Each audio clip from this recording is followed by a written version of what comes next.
दिल्ली के लाल किले के पास हुआ धमाका देश को झकझोर देने वाला है।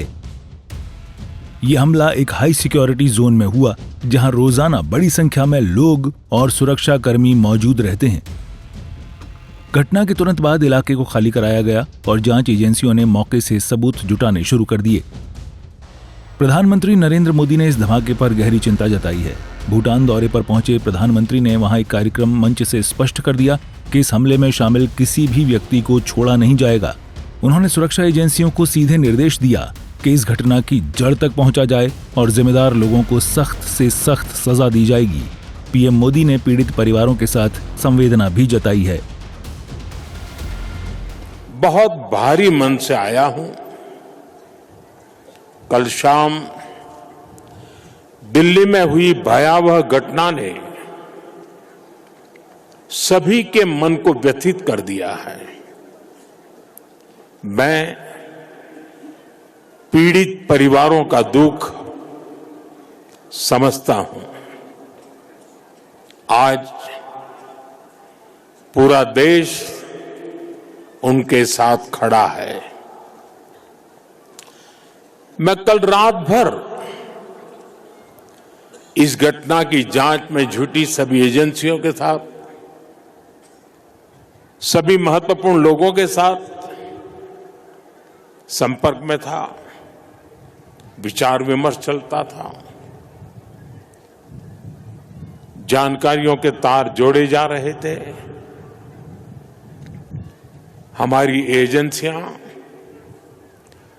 इस षड्यंत्र की तह तक जाएगी। इसके पीछे के षड्यंत्रकारियों को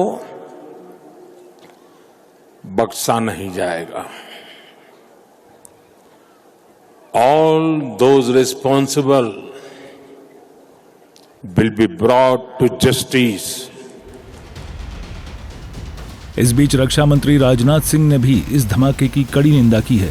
उन्होंने कहा कि पूरे मामले की जांच तेजी से चल रही है और रिपोर्ट जल्द सार्वजनिक की जाएगी। रक्षा मंत्री का संकेत बिल्कुल स्पष्ट है, जो भी लोग इस हमले के पीछे हैं उन पर सीधे और सख्त कार्रवाई होगी। First and foremost, I extend my heartfelt condolences to all those who lost their lives in the tragic incident that occurred in Delhi yesterday. I pray to God to grant strength and solace to the bereaved families in this hour of deep grief. From this platform, I wish to assure my citizens that the country's leading investigative agencies are conducting a swift and thorough inquiry into the incident. The findings of the investigation will soon be made public. I want to formally assure the nation that those responsible for this tragedy will be brought to the justice and will not be spared under any circumstances. Ladies and gentlemen, it gives me immense pleasure to be amidst this august assembly of the eminent speakers and participants at the Delhi Defence Dialogue 2025. I extend my warmest welcome to our distinguished international guests, whose wisdom and a global perspective will enrich our deliberations and lend greater substance to this dialogue.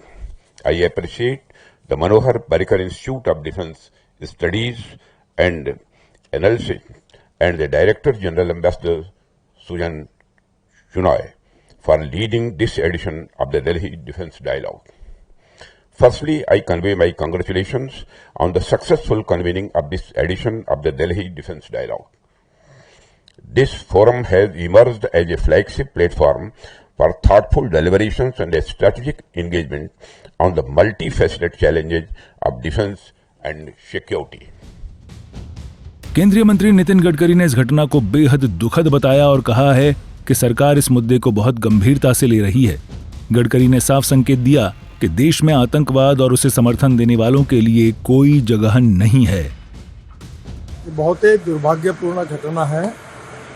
सरकार ने बहुत गंभीरता से इसको लिया है और हमारी सरकार इस प्रकार की कृत्य करने वाले लोगों के खिलाफ कड़ी कार्रवाई करेगी और आतंकवाद को समर्थन करने वालों को इस देश में कोई जगह नहीं है। निश्चित रूप से सब लोगों ने उनका धिक्कार करना चाहिए और निरपराध लोगों की एक प्रकार से जो मृत्यु हुई है मैं उनको श्रद्धांजलि अर्पित करता हूँ और निश्चित रूप से जो दोषी होंगे उनके ऊपर कड़ी कार्रवाई। प्रधानमंत्री और सरकार के मंत्रियों की ओर से आए इन बयानों से एक बात बिल्कुल साफ है कि भारत सरकार आतंकवाद के खिलाफ किसी भी स्तर पर समझौता नहीं करने वाली। अब पूरे देश की नजर इस बात पर है कि जांच एजेंसियां इस धमाके के पीछे की साजिश को कब और कैसे उजागर करती हैं। जांच लगातार जारी है और इस धमाके से जुड़े हर एंगल को खंगाला जा रहा है। ब्यूरो रिपोर्ट, सूर्या समाचार।